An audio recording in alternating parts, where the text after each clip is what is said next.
see you the dying and shameless.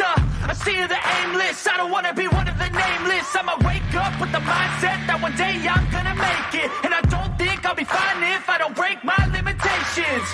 Don't try to stop me. I exist to write my own story. I'll make a decision if I want some peace or if I want the glory. Yeah. Don't want a life that is complacent or possibly boring. I just want a life that is worth every day. Welcome back to the Hall of Fame College Football Podcast. I'm your host, Jason Watkins. And if you love college football, you're definitely in the right place. So don't forget to smash that red subscriber button, like our videos, and don't forget to ring that bell so that you don't miss one moment of the Hall of Fame College Football Podcast. It is Bedlam today. Bedlam, Oklahoma, playing host to 7-3 Oklahoma State tonight at 6:30 Central Time. That would be 7:30 on the East Coast. This is most definitely a huge game if you are a Sooner fan. If you're the Sooners at all, this is big. It's just as big. Well, for Oklahoma State fans, it's obviously a big deal for them as well. But the reasonings are a lot different, I would say. First and foremost, you have Oklahoma having its toughest season probably, in a very long time. No doubt about it. Okay. What I would tell you is that these Sooners, they've looked good at times, they've looked bad at times, and wherever you stand on what kind of job Coach Venables has done getting this team ready to play, despite the turnover in roster, whatever. No matter one thing that you have to give him and his staff credit for is the recruiting class that they have put together. Not only for 2022, they had a top 10 recruiting class ranked number 8, I believe.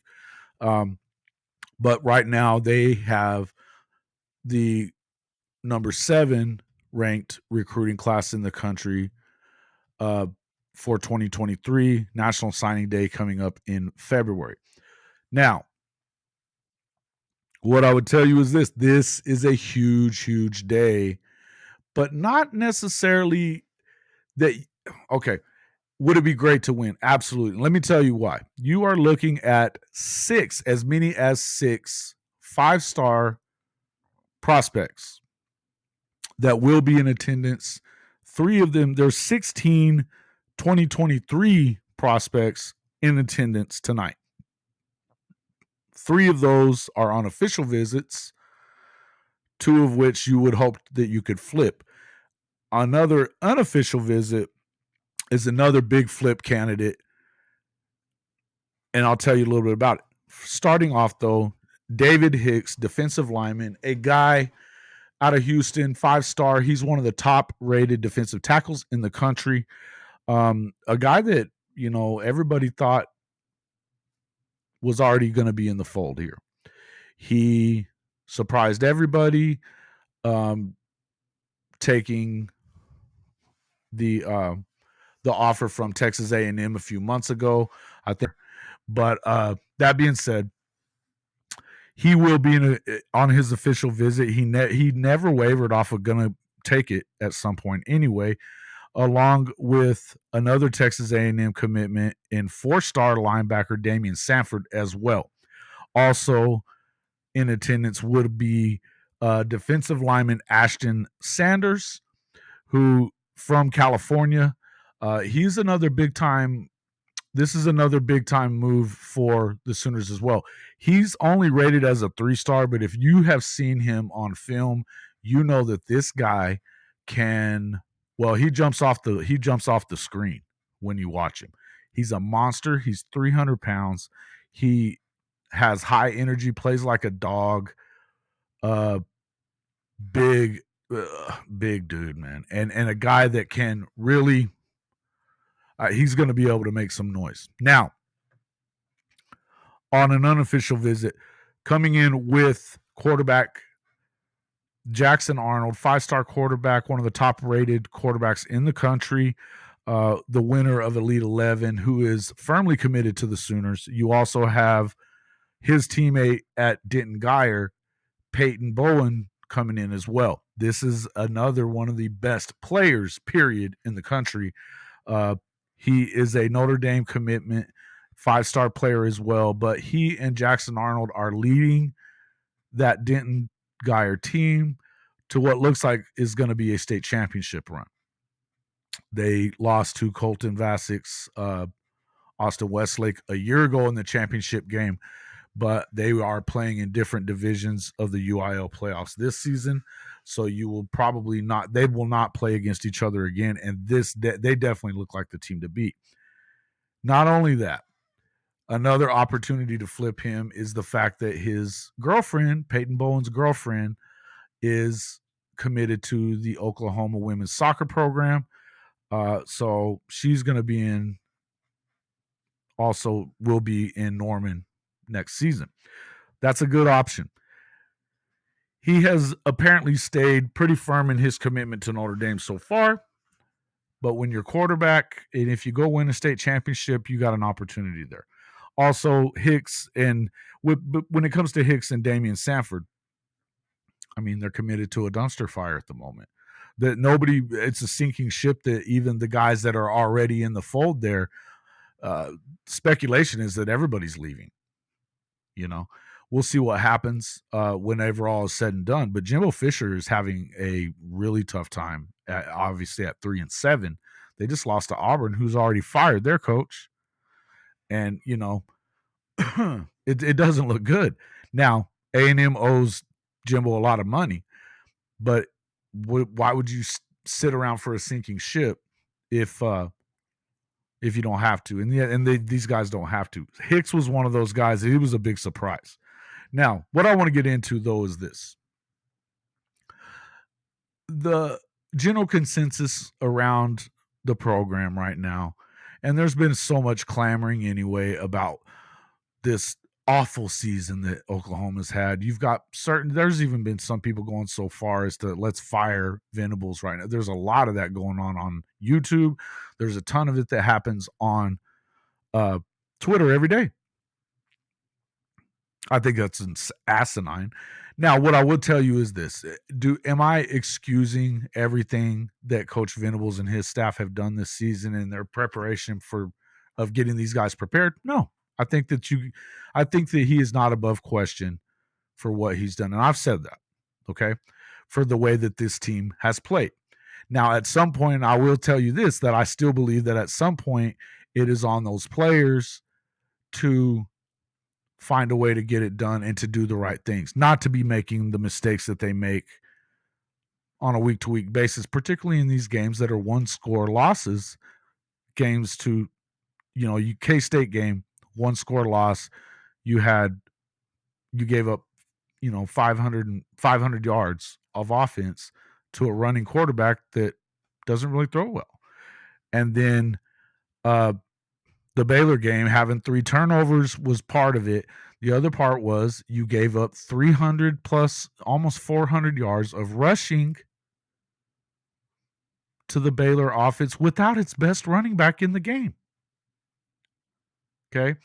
And obviously penalties being a big deal in the West Virginia game last weekend on the road. That was a tough situation there. But these are some issues that some of these things, when you have an offside penalty on 4th and 1 for the other team, you have an offside penalty there, and then you have you take off 6 points off the board for a penalty on the offense where, Braden Willis was a foot over the line of scrimmage. It causes, offensive pass interference on Marvin Mims. A touchdown's taken off the board. There's your difference there. But not being able to get off the field on defense was part of it as well. Getting beat by a backup quarterback, But that being said, a lot of these mistakes that are happening, a lot of this is on the players. Okay. Now, this is what I wanted to say. And what I'm thinking is important about this game. I grant I definitely see the thought pattern that if you win today and you have a great atmosphere and a win over your biggest rival in the Bedlam game,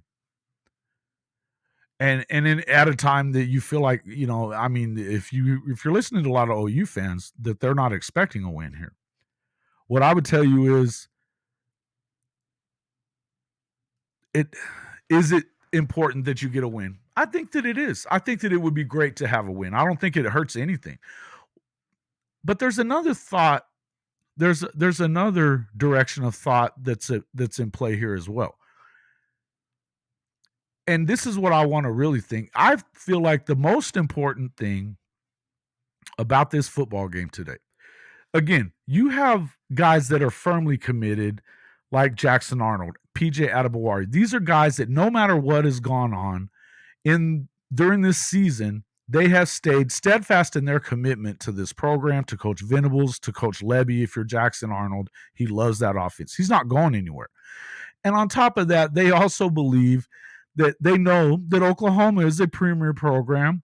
They're down this year, but they've said multiple times they wouldn't expect to stay down. These are guys that are 5-star players. They know they're going to make things better. Okay. Now, if you win, okay, great. That's great. That means you have a great atmosphere. But the atmosphere is what is really important, folks. So you folks that are going to the game today, you folks that are getting ready to go to the Bedlam game, it is as much as it's on that football team to provide some semblance of good play and hopefully come out of there with a win. I think it's even more important that stadium is electrified from start to finish. And I got to tell you, the last few times that I've been to games at the Palace, even when last season when they were winning, I don't feel like, I think it's been pretty stuffy, stodgy crap. I mean, you got even the students are leaving early. This is a night game. There's no reason you don't have any arguments about the sun or any of that. Stay in there, stay loud, make it an electric thing because you've got so many players. You got 6 5-star players. 3 of these guys, if you flipped in, this number 7 recruiting ranking in the country could go as high as number 2 if you got a couple of them. If you were to get Hicks and Peyton Bowen, you're right there at 2 to 3 probably on that recruiting list. Best Oklahoma class ever is what that would be. Okay. Now, if you get 1, you're still in the top 5, which would probably still be the best Oklahoma class ever. All right. So, but what I'm going to tell you is this. I don't believe that it has to be a win. A win isn't the only way you can get these guys. And I know that that's the general consensus. If you do look at Twitter and Facebook and anywhere that they're talking about Oklahoma football, you have these asinine, out of control, just naysayers that no matter what, this is terrible. They don't even blame the season on the right things, the right problems that are going on within the program. They blame it on stupid stuff like the offense. Folks, bottom line is this. Even a win today is not going to turn these guys around and make them think that you're a championship program right now. So who cares? The one thing that you can do is, again, have an electrified stadium, have a great atmosphere for these kids to see on their trip here, on their visit, to see an amazing football game. The team needs to do its part in that. Play a good game. If you win, you win. Great. I'm going to tell you, as I always say, I don't see Oklahoma State winning this. You know why? Because it kind of matters. They still have an opportunity, slight as it may be, to get in that conference championship game. Okay? They're still in contention for it. If K-State loses again, that's it. All right? Now, but if they were to lose if Oklahoma's to lose and play a tight game and the stadium is electric, you're not really going to change anybody's mind as far as, I think if anything, some of these guys, a 5-star player, you should expect him to be able to come in and play immediately, right? If you're a 5-star guy, that's really what you're supposed to do, to contribute immediately. Don't necessarily have to be a starter right away, but you should contribute, right? Or be able to. David Hicks would make a big deal on that defensive line. Even a guy like Ashton Sanders is going to make a big deal on that defensive line at 300 pounds. Okay, these are places that it's hard right now. They're not getting any explosion at that defensive line spot. So to get these guys to come in, bottom line, if they feel like they have an opportunity to play because they're not that great on defense right now, because Oklahoma's been trash at defense most of the season, this is just, if the atmosphere could cement them on coming to Oklahoma, whether they win or lose. Because the truth of it is, and this is something that, I really started thinking about this listening to the Mike Gundy press conference earlier this week, where he was talking about he was committed to Oklahoma, but Oklahoma wins the national championship.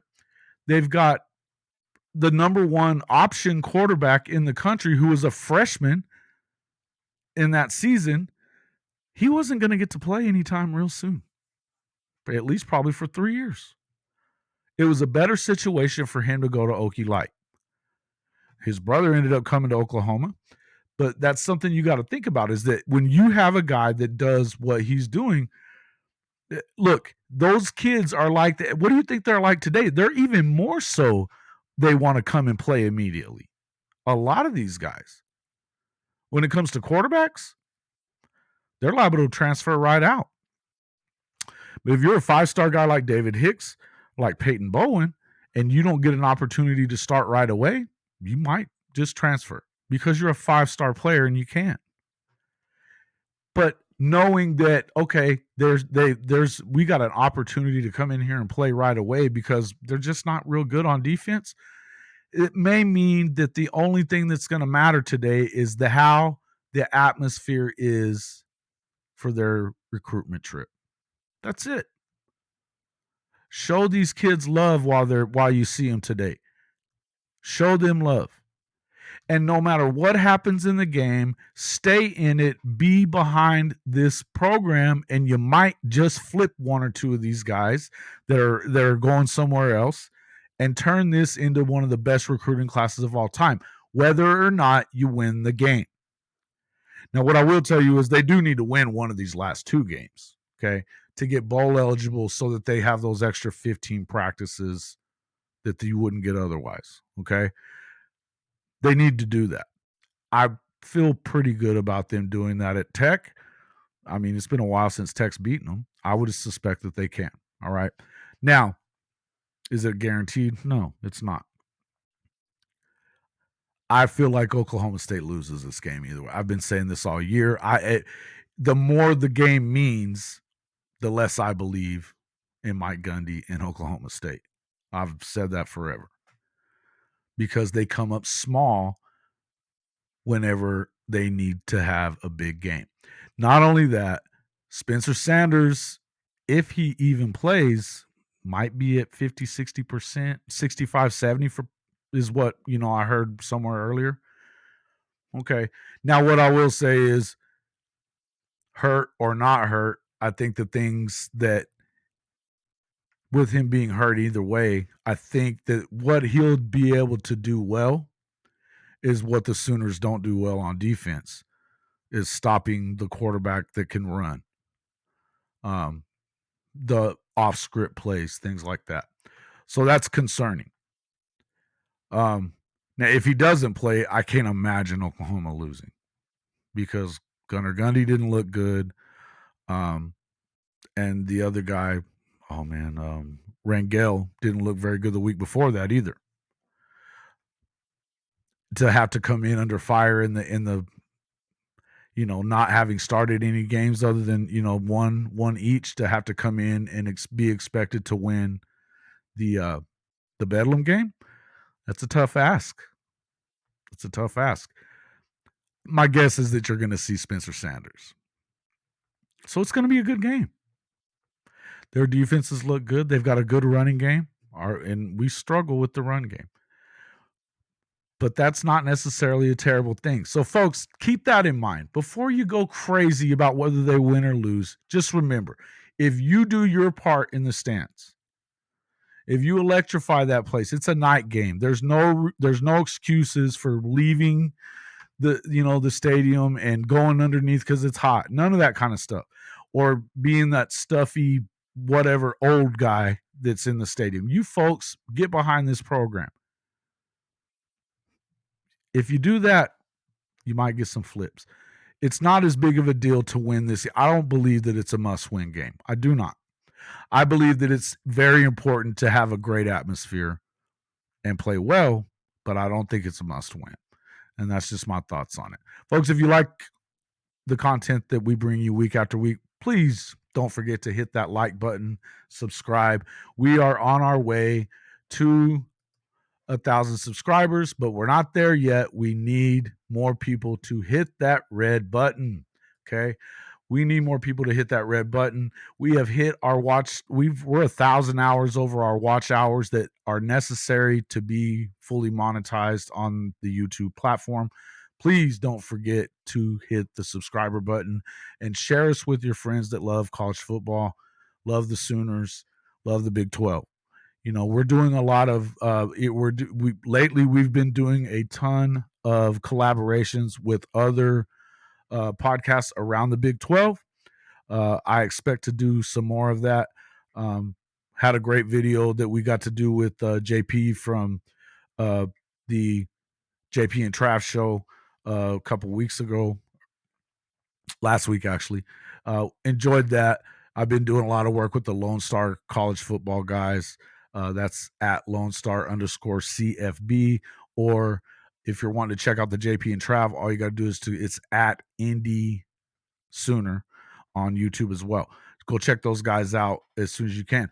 If you are a fantasy football person and you are not talking to my guy here, let me throw him up here. Hey, folks, this is Jason Watkins of the Hall of Fame College Football Podcast. I don't want to talk to you about college football right now. I'm going to tell you about the human cheat code for fantasy football. My co-host, Bryce Pinson. I'm telling you, he's kind of full of crap when it comes to college football. But I got to tell you, when it comes to fantasy football, whether it's college or the pros, only this dude gets it. This dude is the man. He gets it right. 9 out of 10 times, Bryce has it right. 9 out of 10 times. And it's happened year after year after year. The playoffs are coming right now, and if you don't want to get second, third, or not even be in contention, you better get in there and start paying attention to what he's talking about. Fantasy Sports _Bryce on TikTok. That's Fantasy Sports _Bryce on TikTok. Follow him if you want to win. Whoa, what an amazing day. And a crazy day at that in college football. We haven't even got to Bedlam yet, and it has been freaking amazing. It's been Bedlam without the Bedlam game. TCU holds on. They kick a field goal as time expires. They're running out onto the field and boot it through to knock off Baylor at McLean Stadium in Waco. Then just a few seconds ago, Michigan holds on to beat Illinois. They come back, also win by 1 point as well. What a couple of football games we just watched. Looked like both of them were about to knock themselves right out of playoff contention. They don't. We still have Bedlam to go here in a few hours, coming up at 7:30 Eastern time, 6:30 Central. Big day for Oklahoma in the recruiting area. They've got up to 6 5-star players will be in attendance. Also in attendance, and they're going to be trying to flip some of these guys. Jackson Arnold will be there trying to lead the way, maybe getting his teammate at Denton Geyer to hang around with him. Also there, David Hicks, a commit to Texas A&M, along with his teammate in Houston, Damian Sanford, a 4-star linebacker as well. You will also have Ashton Sanders out of California, defensive lineman, big monster, 300-pounder with all kinds of game. This is a big day for Oklahoma. I'm going to talk to Cade Hewitt, a Tennessee high school quarterback. He led his team to a 2021 15-0 season, a top 10 ranking in the country, and he is also on a visit today to the Bedlam game in Oklahoma. We're going to talk to him a little bit about what that experience is like after the game gets over, and we do our live stream at around 11 p.m. Eastern time tonight. Don't miss out. We will be on YouTube. Our YouTube handle is at CFB-podcast, at CFB-podcast on YouTube. Also on our Facebook channel as well. We will be live 11:05 Eastern time, or whenever that game gets over with. With the way things have gone, if it runs a little late, just know we will be on right after that. But I will also have Cade on there with me tonight, talking to him a little bit about that. Going to try to effort the Lone Star boys. We'll find out if they can get on there with us as well. But big day today. What a freaking day of college football. If you love college football, you better join us tonight. See ya. Hey, welcome back to the Hall of Fame College Football Podcast. Again, this is a big game for everybody, but I just wanted to kind of get that into perspective just a little bit, that this isn't necessarily a must-win. I do believe they need to win one of the next two. I think that this is a win for Oklahoma, if for no other reason than that if you look at the overall record, it's 90, 19, and 7. This is not a real rivalry. And what we know about these Mike Gundy-led teams is that when a game matters, which this one definitely does to them, most definitely does, because of the fact that, they still have an opportunity to play for the conference championship, albeit a small one. If they get a win and win out in Kansas State gets a loss, they're out. They're in it. So there's an opportunity, even if it's a small one. So that means they need to win out. When they get their backs up against the wall, they generally don't do it. What I would tell you is does Spencer Sanders play? And if he does, is he a threat? Yes, he's a threat. Most definitely. Because, again, I don't think he throws the ball well when he's healthy. I mean, he showed that against Baylor in the Big 12 championship game a year ago. 4 interceptions. But the things that he does well, and I would say that it's what he would have to do well anyway if he played tonight, would be that he would have to he's going to run the football. And that's what he's pretty good at. He's mobile. He's able to get out of the pocket and make things happen on the ground. That's what you're going to have to worry about with Spencer. And those are the things that Oklahoma doesn't really do well. I mean, if you look at it, Adrian Martinez lit him up on the ground mostly. I mean, everything was pretty much on the ground with him. And then you had, the kid last weekend for West Virginia, backup guy, he didn't throw it great, but he kept them in the game, and being able to run around, stay mobile.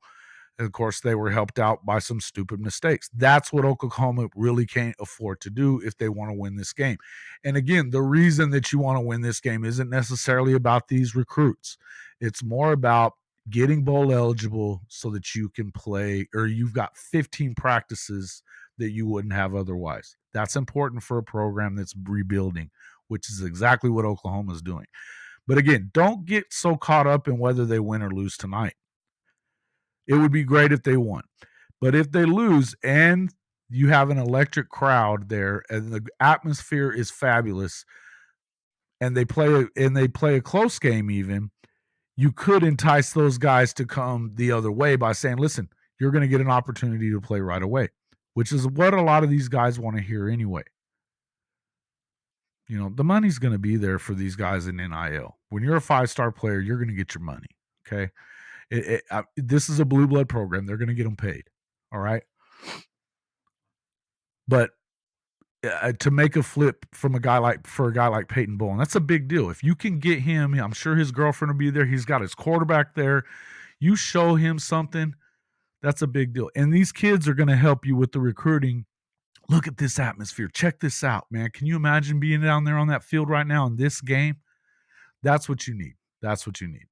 If they play close, stick with them, folks. Stick with them. And maybe you'll see this be a big day for the Sooners on the recruiting trail, because they hadn't been winning already, and they're still killing it on the recruiting trail. We'll see you on the live stream tonight. Don't forget, it's at 11 Eastern time live stream. We will go over all of this then. Have a good one.